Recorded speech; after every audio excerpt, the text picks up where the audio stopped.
De faire. D'ailleurs, personne ne le contrôlera, lui, sauf la représentation nationale, mais pas grand-chose en fait. Donc, l'administration, elle a besoin d'être commandée. Je ne vois pas de quoi vous parlez. Donc, l'administration, elle a besoin d'être commandée. Et dans la Constitution, le chef de l'administration, c'est le ministre.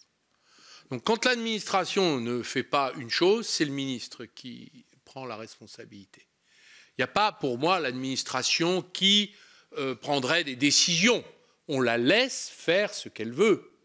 Mais un ministre, il a des objectifs politiques dont il répond devant l'opinion publique et à travers la représentation parlementaire. Donc, ce n'est pas les mêmes. Donc, vous avez un problème, c'est que les ministres ne nomment pas leurs collaborateurs dans l'administration, ce qui est un problème. Donc, pour se débarrasser d'un directeur d'administration centrale qui est déloyal, qui dissimule et qui n'est pas sérieux, il y en a, j'en ai connu. Il faut retourner au Conseil des ministres, prendre la queue, dire au président de la République là, lui, ça va pas, dis-moi pourquoi, qu'est-ce qui se passe, il faut faire un procès. Bon, bref, normalement, un ministre arrive, on remet la démission, il garde pas, ça s'appelle le spoil system. Les gens de l'administration, pour mieux la contrôler, parce qu'ils ont la chambre d'écho, le téléphone arabe, la rumeur, ils se connaissent tous, ils sont amis de promo de ceci ou... Donc il en faut, mais pas que.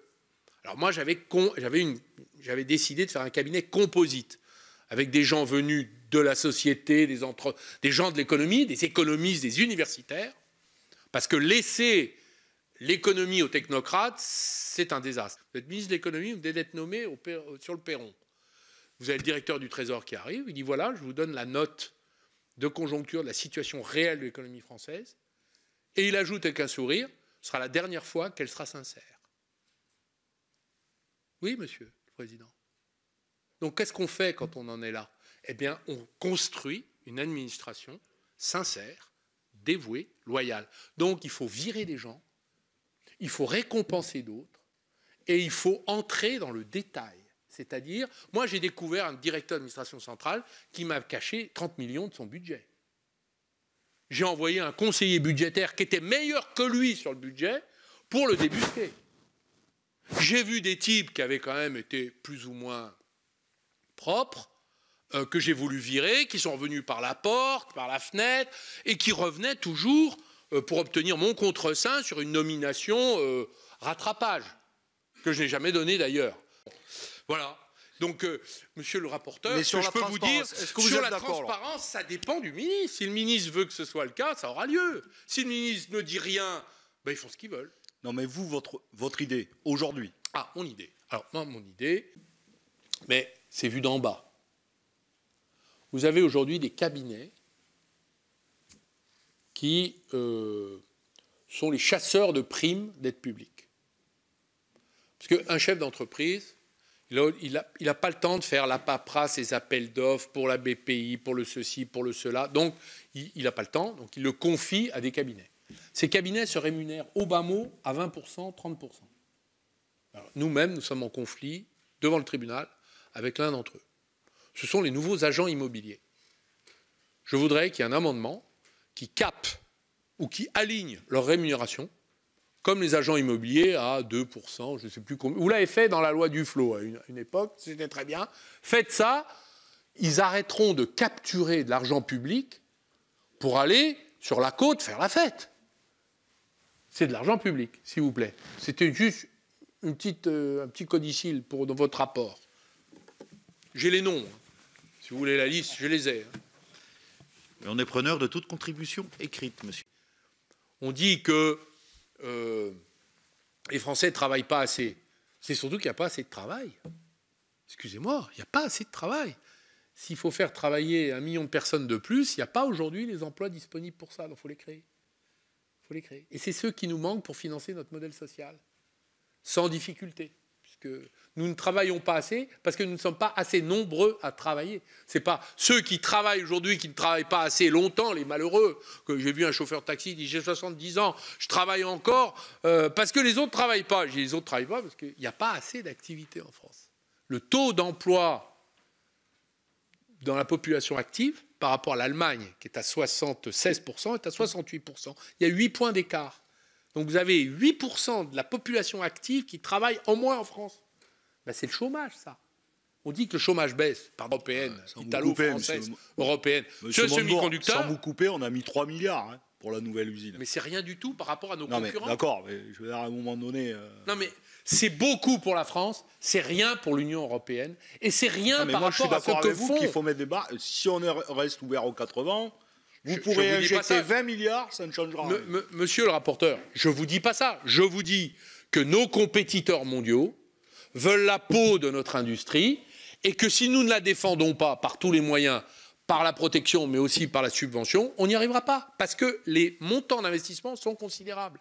Nous avons en face de nous des États qui surfinancent les industries de semi-conducteurs. Si on veut maintenir des positions, et nous avons des positions dans le monde, dans les Apple iPhone, vous avez des pièces fabriquées en France et en Europe. Il y en a encore et il y en aura encore. Donc, soyons sérieux. Bien sûr, on peut demander des contreparties supplémentaires au CIR. Enfin, quant à ArcelorMittal, puisque ça fait partie du débat, il y a 10 ans, 12 ans, j'ai proposé la nationalisation. Pourquoi ? Parce que cette entreprise ArcelorMittal, d'abord, je rappelle que Arcelor était le leader mondial de l'acier, à l'époque, dans le monde. On était plus gros que les autres. Bon. Arcelor, qui est une entreprise luxembourgeoise, française, belge, etc., il y en a un peu en Allemagne, etc. Donc Arcelor a fait l'objet d'une OPA hostile contre laquelle le gouvernement de l'époque, c'était M. Breton, je crois, qui était à Bercy, n'a pas pu s'opposer parce qu'il n'avait pas les outils qu'on a depuis créés. Bon. Arcelor et M. Mittal est d'abord un mineur et il répartit ses intérêts sur la planète et la France, l'Europe ne l'intéresse absolument pas. Donc il a mené tous les gouvernements par le nez, que ce soit le gouvernement algérien, le gouvernement italien, le gouvernement luxembourgeois, belge, français, c'était notre cas, que ce soit sous M. Sarkozy ou M. Hollande. Moi, j'ai eu l'époque Hollande. Il n'y a jamais eu un État pour dire maintenant ça suffit, on vous enlève vos instruments. On aurait dû le faire il y a 10 ans. D'ailleurs, Louis Gallois m'avait dit on aurait eu raison de nationaliser à cette époque. Ah oui. Et on aurait certainement aujourd'hui un acier en meilleure forme.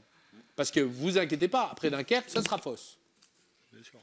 Donc, les outils, alors ça c'est de l'aide publique, hein, excusez-moi, c'est la prise de contrôle. Mais il faut savoir ce qu'on veut. Regardez, même les Britanniques ont pris cette décision.